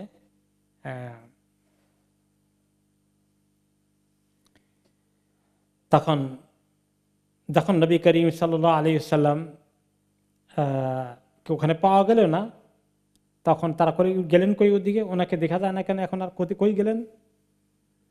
তখন খবর আসলো যে উনি তো মদিনা ঢুকে গিয়েছেন, এবং মদিনা ঢুকে নবী করিম সাল্লাল্লাহু আলাইহি ওয়াসাল্লাম সাহাবীদেরকে এই খবর বলেছিলেন, এবং খবর বলে বললেন যে এদের বিরুদ্ধে আমাদের যুদ্ধ করতে হবে, তারা ষড়যন্ত্র একদম শেষ পর্যায়ে পৌঁছে গেছে। এটি একটা ঘটনা, এর শান হিসাবে, ব্যাকগ্রাউন্ড হিসাবে, কারণ হিসাবে এসেছে। এবং এই প্রসঙ্গে আল্লাহ তাআলা কোরআনে আয়াত নাযিল করেছেন সূরা আল মাঈদার 11 নম্বর আয়াতে, ইয়া আইয়ুহাল্লাযীনা আমানু যকুরু নি'মাতাল্লাহি আলাইকুম, হে ঈমানদারগণ, তোমাদের প্রতি আল্লাহর যে নিয়ামত সেটাকে তোমরা স্মরণ করো। ইয হাম্মা কাওমুন আন ইয়াবসুতু ইলাইকুম আইদিয়াহুম ফাকাফফা আইদিয়াহুম আনকুম, যখন কিছু লোক তোমাদের প্রতি হাত প্রসারিত করছিল তোমাদের সর্বনাশ করার জন্য, আল্লাহ তাআলা তাদের হাতকে থামিয়ে দিয়েছেন। এই নিয়ামতকে স্মরণ করো। ওয়াত্তাকুল্লাহ, আল্লাহকে ভয় করো।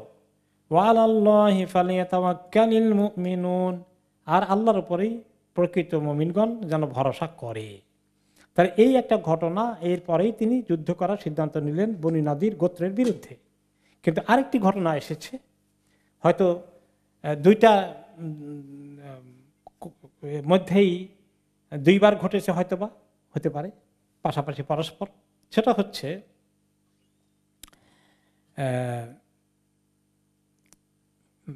কাতাবাত কুফারু কুরাইশ বাদা ওয়াক্কাতে বদর ইলাল ইয়াহুদ, বদর যুদ্ধের পরেই আসলে কুরাইশের লিডাররা মদিনার ইহুদিদের কাছে লিখেছিল, চিঠি পাঠালো, আন্নাকুম আহলুল হালকা, হে ইহুদি সম্প্রদায়, তোমরা মদিনার অনেক কিছু তোমাদের হাতের কন্ট্রোলে আছে, অস্ত্র শস্ত্র তৈরি করার কারখানা তোমাদের কাছে আছে, ওয়াল হুসুন, এবং তোমাদের এলাকাগুলোতে বড় বড় সুরক্ষিত দুর্গ তৈরি করে রেখেছ, ওয়া আন্নাকুম লা তুকাতিলুনা সাহিবানা আও লা নাফআলান্না কাযা ওয়া কাযা, তোমাদের সঙ্গে তো আমাদের আগেই কিছু কথাবার্তা হয়েছে, কিন্তু আমরা দেখতে পাচ্ছি না তোমরা কোনো অ্যাকশন নিচ্ছ। তোমরা আমাদের এই লোকটা যে মদিনা গিয়ে এখন একটা আখড়া বানিয়েছে, আমরা চাই তোমরা তাদেরকে এই আখড়ার বিরুদ্ধে একটা অবস্থান নিয়ে তাদেরকে যে কোনো সুযোগে তোমরা আক্রমণ করবে। ওয়ালা ইয়াহুলু বাইনানা ওয়া বাইনা খাদামি নিসাইকুম শাইউন, আর তা যদি না করো তাহলে আমরা কিন্তু তোমাদেরকে অ্যাটাক করব, তোমাদের মা বোনদের ইজ্জতের কোনো গ্যারান্টি আর থাকবে না। যখন তাদের কাছে এই লেটার আসলো মক্কা থেকে, তখন বনু নজির এই লেটার পেয়ে তারা তো চায়, তাদেরও দুশ্মন ওদেরও দুশ্মন, তো অসুবিধা কি, তাহলে আমরা, ওরা যখন আমাদের সাপোর্ট করছে চাচ্ছে আমরা অ্যাকশন নেই। তখন তারা ষড়যন্ত্র করে খবর দিল রাসূলুল্লাহ সাল্লাল্লাহু আলাইহি ওয়াসাল্লামকে। এ বলল যে আপনি এক কাজ করেন, আমাদেরকে ইসলামের দিকে যখন ডাকেন 30 জন আপনার সাহাবীকে নিয়ে আপনি আমাদের এদিকে আমাদের গ্রামে আসেন, এসে আমরা সবাইকে আমাদের 30 জন জমায়েত করি, যারা আমাদের মধ্যে যারা একটু এডুকেটেড আছে, তাওরাত পড়ে, এদেরকে নিয়ে 30 জন আমরা আসবো, আর আপনি 30 জনকে নিয়ে আসবেন, তো আপনাদের মধ্যে বহস হবে, হ্যাঁ, আলোচনা হবে, ডিসকাশন হবে, আপনি হক নবী কিনা এটা যদি আপনারা তাদেরকে কনভিন্স করে ফেলতে পারেন, তাহলে আমাদের এই পল্লীর সবাই ইসলাম কবুল করে ফেলবে। এই কথা শুনে নবী করিম সাল্লাল্লাহু আলাইহি সাল্লাম, ভালোই খবর, ঠিক আছে, ওনার তো কনফিডেন্সের অভাব নাই, তোমরা কি করবা, ওনার কাছে তো ওয়াহী আছে, হক জিনিস আছে, তারা তো এটাকে মোকাবিলা করতে পারবে না। তিনি আসলেন,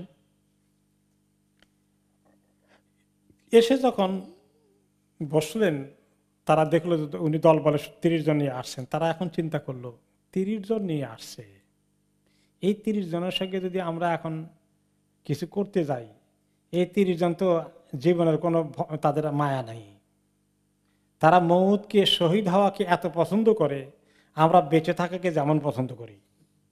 কাছে কিছু করতে গেলে 30 জন যেভাবে ডেসপারেট হয়ে ছুটবে, আমরা বোধহয় কেউ বাঁচতে পারবো না।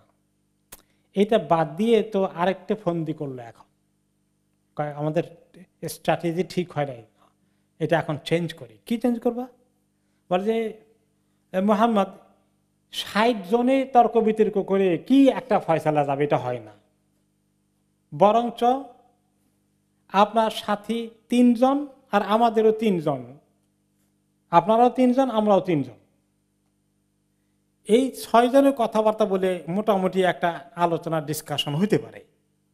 কাজে এই বড় গ্রুপ ওদের রাখতে পারেন, আমরা আরেক জায়গায় চলে যাই, নিরিবিলি আমরা এই 1-2 ঘন্টা যা লাগে আমরা কথাবার্তা, যে কয় ঘন্টা লাগে, তাহলে তারা ভালো করে, যদি আমাদের 3 জন কনভিন্স হয়ে যায়, ফাইন আমানু বিকা আমান্না কুল্লুনা, এই 3 জন যদি কনভিন্স হয়ে যায়, আমরা সবাই কনভিন্স হয়ে সবাই ঈমান এনে ফেলবো।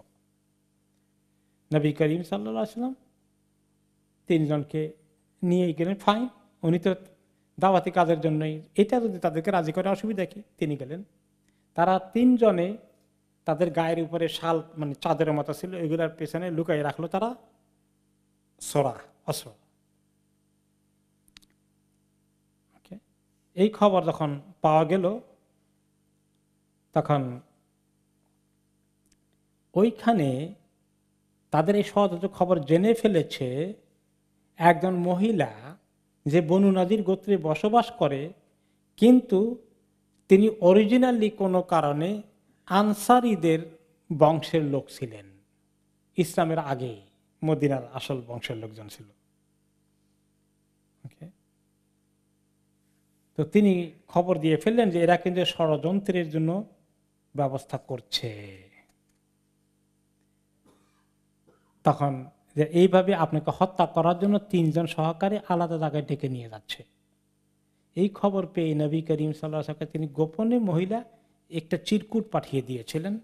ওনারা পড়ে দেখলেন যে ঘটনাতে এই, তখন সঙ্গে সঙ্গে ওনারা সেখান থেকে মদিনার দিকে চলে যান এবং পরবর্তী পর্যায়ে ওনারা সিদ্ধান্ত নেন যে এদের বিরুদ্ধে যুদ্ধ করতে হবে।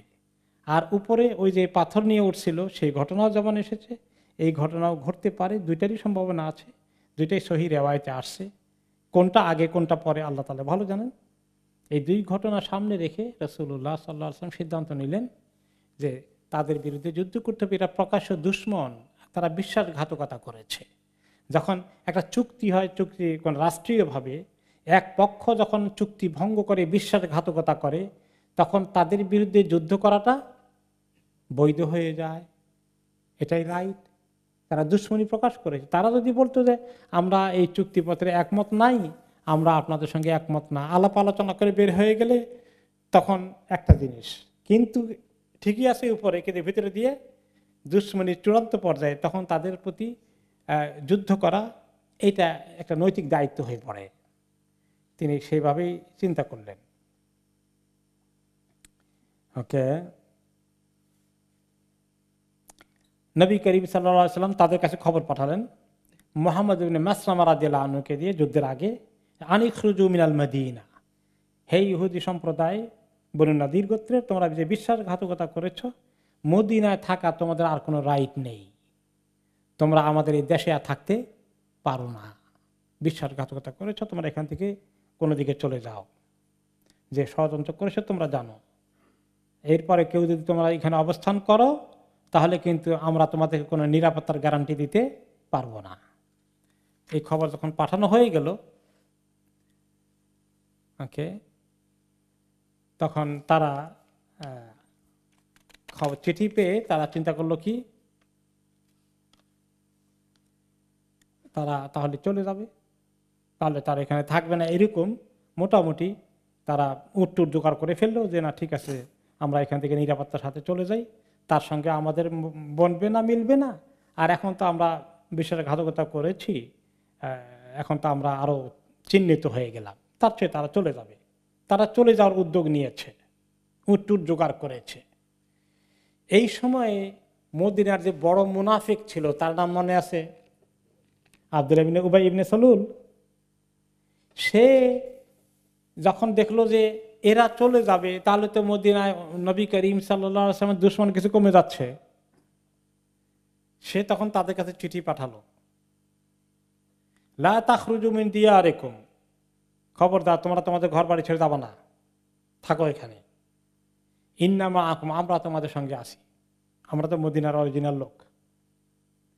লা ইন কুতিলতুম কাতালনা আকুম, তোমরা যদি তোমাদের বিরুদ্ধে যুদ্ধ করে মুহাম্মদ, আমরা তোমাদের সঙ্গ দিয়ে তোমাদের পক্ষ হয়ে তোমাদের সঙ্গে যোগ দিয়ে যুদ্ধ করব তার বিরুদ্ধে। ওয়াইন উখরিজতুম খারাজনা মাআকুম, শেষ পর্যন্ত তোমাদেরকে যদি বের করে দেয় আমরা তখন একসঙ্গে তোমাদের সঙ্গে বের হয়ে যাব, তোমরা একলা যাবা কেন?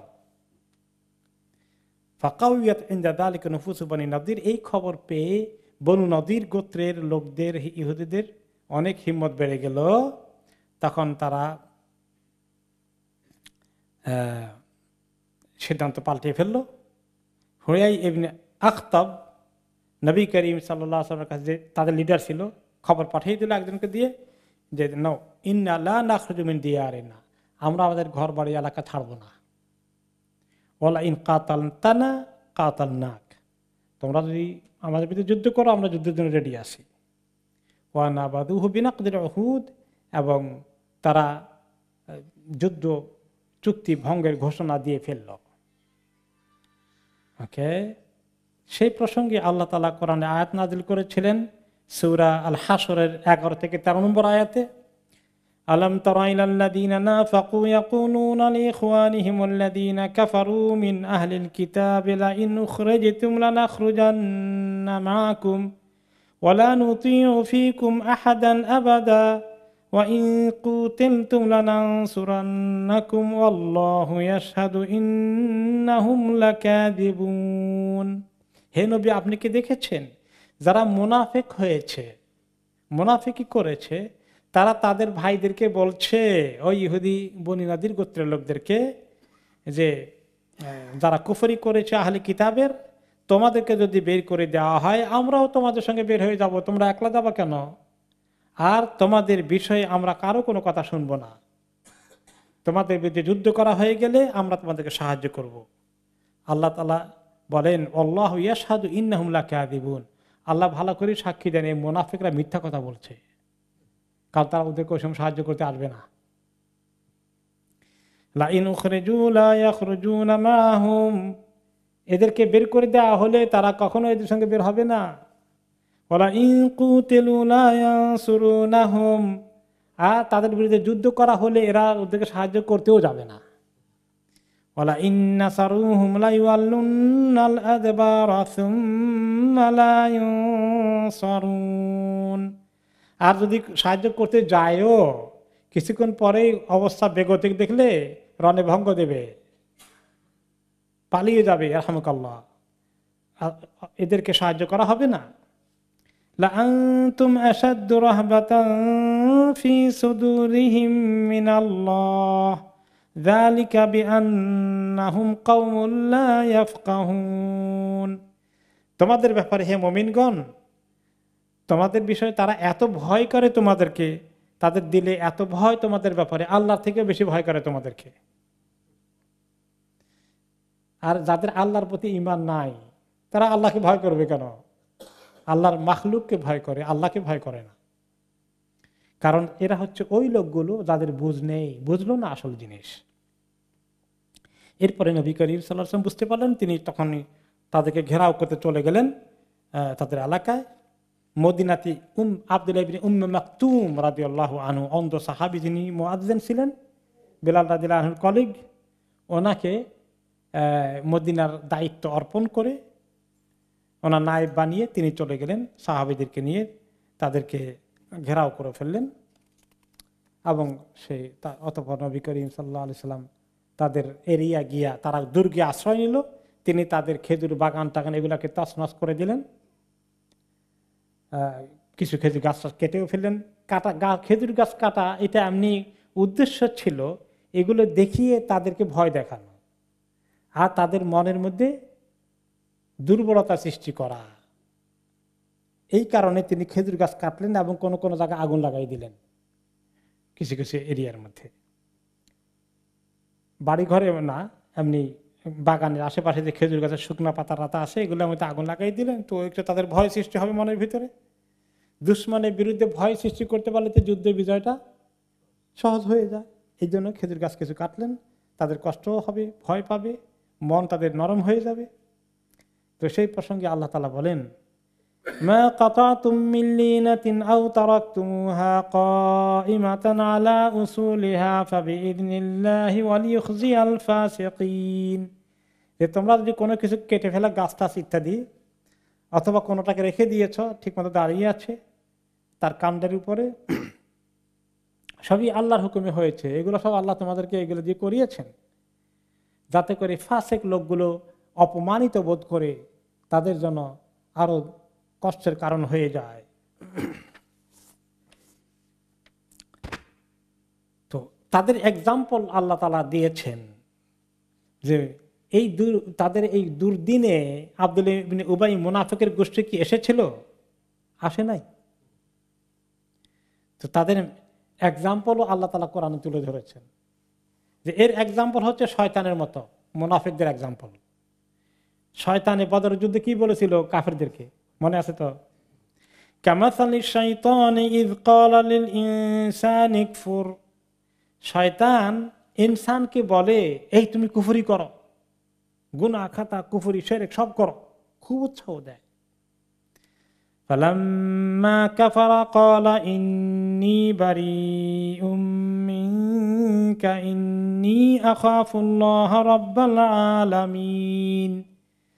আর যখন কুফরি করে বসে ইনসান, একদম কুফরি ক্রাইম করতে করতে শেষ পর্যায়ে চলে যায়, তখন শয়তান বলে, আমি এখন আর তোমার কোনো দায়িত্ব নেব না, আমি রব্বুল আলামিনের অনেক ভয় আছে, কোন সময় আমারে আযাব দিয়ে বসে। فكان عاقبتهما أنهما في النار خالدين فيها وذلك جزاء الظالمين। পরিণতি কি হলো? এই দুইজনেরই, শয়তান এবং ইনসান যে কুফরি করলো শয়তানের কথা শুনে, শয়তান তার থেকে জিম্মা মুক্ত হয়ে গেল। দুইজনই পরিণতি কি? জাহান্নাম, আখিরাতে খালিদিনা ফিহা। এটাই হচ্ছে প্রকৃত জালিমদের শাস্তি। নবী করিম সাল্লাল্লাহু আলাইহি ওয়াসাল্লাম তাদেরকে ঘেরাও করলেন এবং তারা দেখলো তাদের খেজুর গাছ কাটা হচ্ছে, আগুন লাগিয়ে দেওয়া হয়েছে। তখন তারা বেশ কয়েকদিন অপেক্ষা করে দেখলো যে না, কাজ হবে না, তারা ছাড়বে না, আমাদের এখন মরণ ছাড়া কিছু নাই। আর ওই যে আব্দুল্লাহ ইবনে উবাই বলছে আসবে, সে তো আসবে না, বুঝাই গেছে, আমরা এখন ফাঁকে আটকে গেছি। তখন তারা বলে যে ঠিক আছে, আমরা আমাদেরকে নিরাপত্তা দেন, আমরা এখান থেকে চলে যাই। তো নবী করিম সাল্লাল্লাহু আলাইহি ওয়াসাল্লাম বলেছেন যে তোমাদের যাবা যে এখন হচ্ছে যতটুকুন তোমাদের উটের পিঠে তোমাদের আসবাব, খাবার দাবার আসবাবপত্র ধরে এদূর নিতে পারবা, এবং সম্পদ যা কিছু আছে উটের পিঠে যদ্দূর বোঝাই করে নিতে পারো, বাকিগুলো নিতে পারবা না। ইল্লাল হালকা, আর অস্ত্র শস্ত্র নিতে পারবা না, সব রেখে যেতে হবে। তাই করলো তারা, তাদের উটের পিঠে যদ্দূর পর্যন্ত মাল বোঝাই করা যায় ততটুকু বোঝাই করলো। আর তাদের প্রায় 600 উট ছিল, 600 উট ভর্তি করে তারা নিল। এবং যাওয়ার সময় তারা তাদের ঘর বাড়িগুলোকে নিজের হাতে সব ভাঙলো, নিজের ঘর নিজেই ভাঙলো, কারণ মুসলমানদেরকে দিয়ে যাবে কেন। এরপরে আরো করলো কি, তারা নিজেরা তাদের নিজের খেজুর গাছ কিছু তারা নিজেরাও কেটে গেল। আরো কষ্টের কারণ হচ্ছে এখন এগুলো। এরপরে যাওয়ার সময় কদ্দুর পার হয়ে গিয়ে তখন তারা তাদের ঘর থেকে যাওয়ার সময় কিছু গান বাজনার এগুলা জোগাড় করে টোরে খুদ বাদ্য বাজাতে বাজাতে চলে গেল, যে মানে আমরা এত কাপুরুষ না, আমরা এত ভয় পাই নাই।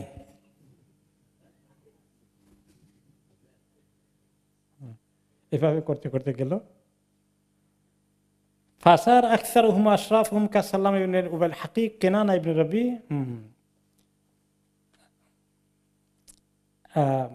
তারা সবাই এখান থেকে চলে গিয়ে তারা চলে গেল খাইবার এলাকা, মদিনা থেকে বেশ দূরে, আরো ওখানে কিছু ইহুদি সম্প্রদায় আছে, সেখানে গিয়ে তারা উঠল। এবং কিছু কিছু একটি দল সেখান থেকে একদম মদিনা ছেড়ে সিরিয়ার দিকে চলে গিয়েছিল, আর আরেকটা গ্রুপ তারা খাইবার এলাকায় গিয়ে অবস্থান নিল, সেখানে তারা রিফিউজি হিসেবে উঠলো আর কি। এখানে এই বনু নদীর, যেটা একদম মদিনার একেবারেই শহরের প্রান্তে ছিল, আল্লাহ তাআলা তাদের থেকে মদিনাকে মুক্ত করে দিলেন। মদিনায় বসে বসে আর ষড়যন্ত্র করার সুযোগ তারা পেল না। এভাবেই বনু নদীর বিরুদ্ধে অভিযান সফল হয়ে যায়। তারা যখন চলে গেল, আল্লাহ তাআলা তাদের অন্তরের মধ্যে ভয় দিয়ে দিলেন, তারা এখান থেকে বিদায় নিল। বনু নদীর একটা ঘটনা ছিল, ইসলামের আগে তাদের ভিতরে ওই যে একজন মহিলা খবর দিয়েছিল তারা ষড়যন্ত্র করে, তাই না? ওই ইহুদিদের ভিতর থেকে মহিলা কেমনে খবর দিলেন? তিনি জন্মগতভাবে ইহুদি না, এরা অনেক আগে থেকে মদিনার ছিল। তো ইন্নাল মারআতা মিনহুম কানাত ইযা লাম ইয়াইশ লাহা ওয়ালাদুন তাজআলু আলা নাফসিহা ইন আশা লাহা ওয়ালাদুন আন তুহাউইদাহু। তো মদিনায় যদি কোনো মহিলার অনেকগুলো বাচ্চা মারা যায়, সন্তান মারা যায়, জন্ম হওয়ার পরে মারা গিয়েছে বা মিসক্যারেজ হচ্ছে, তখন মহিলা মানত করত, আমার এই সন্তান তো হয়ে খালি মারা যা বা মিসক্যারেজ হয়, এই সন্তান যদি টিকে তাকে আমি ইহুদি বানাবো। তখন তো মদিনার লোকেরা মুশরিক, শিরকের পূজা করে, আর ইহুদিরা তো অরিজিনালি এক নবীর উম্মতের দাবিদার। কোন নবীর? মুসা আলাইহিস সালামের। কাজেই তারা মনে করতো যে এরা আমাদের থেকে ভালো, আল্লাহর ইবাদত করে, এক নবীর উম্মত, ওরা ভালো। তো আমার ছেলে যদি বাঁচে বা মেয়ে বাঁচে, তাহলে আমি ইহুদি বানাই দেবো, তাদের কাছে ছেড়ে দেব। তো তারাও নিয়ে ইহুদি বানিয়ে তাদের বা বংশ বাড়তো, বা অথবা তাদের বাড়তো আর কি, সংখ্যা বাড়তো। ওকে, তখন বনী নাদির এরকম বেশ কিছু মদিনার কয়েকজন বাচ্চা শেষ পর্যন্ত ওদের কাছে, ওদের কোলে লালিত পালিত হয়, বড় হয়। ওরা একটু বড় হয়েছে এখন। যখন এদেরকে এখান থেকে বের করে দেওয়া হচ্ছে, তারা চলে যাচ্ছে, এরা তো ছোট বয়সে এখানে আসার কারণে ওদের সঙ্গে যাবে, নাকি এদের আত্মীয়তা, মা বাবার সম্পর্ক কেউ মদিনার লোকদের আনসারীদের আছে। এই সময় কিছু কিছু আনসারী বললেন, ইয়া রাসূলুল্লাহ আবনা উনা, যে আমাদের তো কিছু কিছু ছেলে মেয়ে ওদের ওখানে ছোটকালে ঢুকে গেছে, যে এগুলো যে চলে গেলে তো আমাদের লস হয়ে যায়, এখানে থাকলে তো আমাদের পাশে ছিল তারা, আমি কি করবো, তোকে রেখে দেবো কিনা? তখন আল্লাহ তাআলা আয়াত নাযিল করলেন, লা ইকরাহা ফিদ্দীন, এরা এখন একটু বড় হয়েছে যেহেতু, এখানে এদের প্রতি কিছু চাপিয়ে দেওয়া যাবে না, জোর করে রেখে দিয়ে মুসলিম বানাতে পারবে না। তারা যদি ইহুদি হয়ে যায়, ইহুদি থাকতে চায় তাদের সঙ্গে, তাহলে তাদেরকে যেতে হবে। জোর করে কাউকে তো অন্য ধর্মে ধর্মান্তরিত করা যাবে না। তখন তাদেরকে অপশন দেওয়া হয়েছিল, যে অপশনের মধ্যে তারা, আল্লাহ বললেন যে লা ইকরাহা ফিদ্দীন কাদ তাবায়্যানা রুশদু মিনাল গাই, কোনটা হেদায়েত কোনটা গোমরাহি এটা পরিষ্কার হয়ে গেছে। তোমাদের ছেলে মেয়েরা যারা ওদের ভিতরে আছে, ওরা যদি এখন জেনে শুনে বলে যে আমরা ইহুদিদের সঙ্গে যাব, তাহলে তাদেরকে যেতে দাও। আর যদি থাকে শুনে চলে আসে, তাহলে তাদের আসার রাইট আছে। তখন নবী করিম সাল্লাল্লাহু আলাইহি ওয়াসাল্লাম সাহাবাদেরকে বললেন এই কথার জবাবে, খাইয়্যিরু আসহাবাকুম, তোমাদের যারা লোকজন আছে ওদেরকে, বাচ্চা কাচ্চা থাকলে ওদেরকে তোমরা অপশন দাও, চয়েস দাও। ফাইন ইখতারুকুম ফাহুম মিনকুম, তারা যদি তোমাদের কাছে আসতে চায়, ইসলাম কবুল করে তোমাদের সঙ্গে থাকতে চায়, তাহলে তোমাদের সঙ্গে তারা থাকার রাইট পাবে। ওয়া ইন ইখতারুহুম ফাহুম মিনহুম, আর তারা যদি ওদের সঙ্গে চলে যায়, তারা তাদের ওদের অংশ হবে, তাহলে তোমরা তাদেরকে জোর করে রাখতে পারবে না, জোর করে রাখা অ্যালাউড হবে না। আল্লাহ তাআলা আয়াত নাযিল করে দিয়েছেন। তো সেই জন্য কিছু কিছু থেকে গিয়েছিল, কিছু কিছু তাদের সঙ্গে চলে গিয়েছিল, সেটাকে তিনি অ্যালাউ করলেন। এরপরে তারা চলে যাওয়ার পরে নবী করিম সাল্লাল্লাহু আলাইহি সাল্লাম তাদের এই সম্পত্তি বাকি যেগুলো ছিল এগুলোকে সব জোগাড় করে এনে তিনি নিয়ে আসলেন, এবং এটা নবী করিম সাল্লাল্লাহু আলাইহি সাল্লামকে আল্লাহ তাআলা দিয়েছেন যে বিনা যুদ্ধে যে সমস্ত গনিমতের মাল পাওয়া যায় এগুলো সব সাহাবীদের মধ্যে ভাগ করে দেওয়া হবে না, এগুলোকে বলে ফাই। আর যেগুলো যুদ্ধ করে অর্জন করা হয় সেগুলোকে বলা হয় গানিমা, গনিমতের মাল। এখন তাদের অনেক সম্পত্তি পাওয়া গেছে, এগুলো কি করা হবে? এগুলো ফাই। ফাই কে পাবে? ফাইয়ের ব্যাপারে আল্লাহ তাআলা বলেছেন এটা পাবে আল্লাহ এবং তার রসুল, এবং রাসূলুল্লাহ সাল্লাল্লাহু আলাইহি ওয়াসাল্লাম নিজের অপশন, তিনি বাইতুল মালে কদর জমা দেবেন কিনা, তিনি অন্য কাউকে দেওয়া দেবেন কিনা, এবং ওনার পরিবারের ভরণ পোষণের জন্য রাখবেন কিনা, এই ক্ষেত্রে তিনি সেভাবেই আল্লাহর হুকুম অনুযায়ী তিনি বন্টন করলেন। মানে সব সাহাবীকে বন্টন করে দেওয়া হয়নি গনিমতের মালের মতো, বরঞ্চ আল্লাহ তাআলা ওনাকে যে রাইট দিয়েছেন সে অনুযায়ী তিনি ব্যবহার করেছেন এবং দিয়েছেন। সেটা সূরা আল হাশরের 6 নম্বর আয়াতে আল্লাহ তাআলা বলেছেন, ওয়ামা আফা আল্লাহু আলা রাসূলিহি মিনহুম ফামা আওজাফতুম আলাইহি মিন খাইলিন ওয়ালা রিকাব,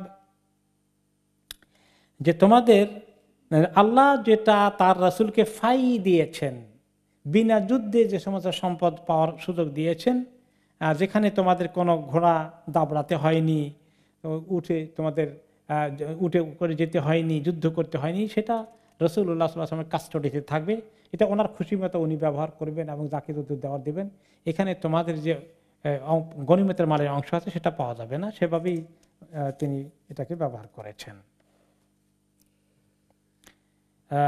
সূরা হাশরের পুরো অংশের বিরাট অংশ আল্লাহ তাআলা এই যুদ্ধের এই যুদ্ধের পরে বনী নাদিরের ঘটনাকে নিয়ে আল্লাহ রাব্বুল আলামিন নাজিল করেছিলেন, এবং সূরা হাশরের বড় অংশ এই বিষয় ছিল আর কি। তারপরে আলহামদুলিল্লাহ তাদেরকে যখন আল্লাহ তাআলা সেখান থেকে বহিষ্কার করে দিলেন, মদিনা দুশমন মুক্ত হয়ে গেল, বড় দুশমন মুক্ত হয়ে গেল। ভিতরে থাকলো আব্দুল্লাহ ইবনে উবাইর দুশমনী ছাড়া, আর মদিনায় তেমন কোনো বড় আর কোনো দুশমনী থাকলো না। আলহামদুলিল্লাহ আল্লাহ তাআলা ইসলামের জন্য মদিনাকে আর অনেক নিরাপদ করে দিলেন। এরপরে এখানেই বনী নদীর যুদ্ধ শেষ। এরপরে বদরুল আখিরা, আরেকটি বদরের একটা যুদ্ধের খবর আসার কথা আছে, সেই বিষয়ে আগামী চ্যাপ্টারে আমরা শুনবো ইনশাআল্লাহ। আবু সুফিয়ান বাইর হয়েছিল তার বাহিনী নিয়ে, কিন্তু কিছুদূর আসার পরে তার ওই যে বলছিল না উহুদ যুদ্ধের সময় কি বলেছিল, তোমাদের সঙ্গে আবার বদরে দেখা হবে। সেই বদরে দেখা এখন ওয়াদা করেছে, এখন যদি না আসে তাহলে কি বলবে, কাপুরুষ ভয় পেয়ে গেছ, সারা আরবে তাদের কাপুরুষত্ব প্রমাণ হবে। এই জন্য এইটা প্রমাণ যাতে না হয় সে বাহিনী নিয়ে এসেছিল, কিন্তু বেশি দূর আসতে পারেনি, তার কাপুরুষত্ব ধরায় পড়েই গেল। সেটা আমরা শুনবো আগামী সপ্তাহে ইনশাআল্লাহ। বারাকাল্লাহু ফিকুম।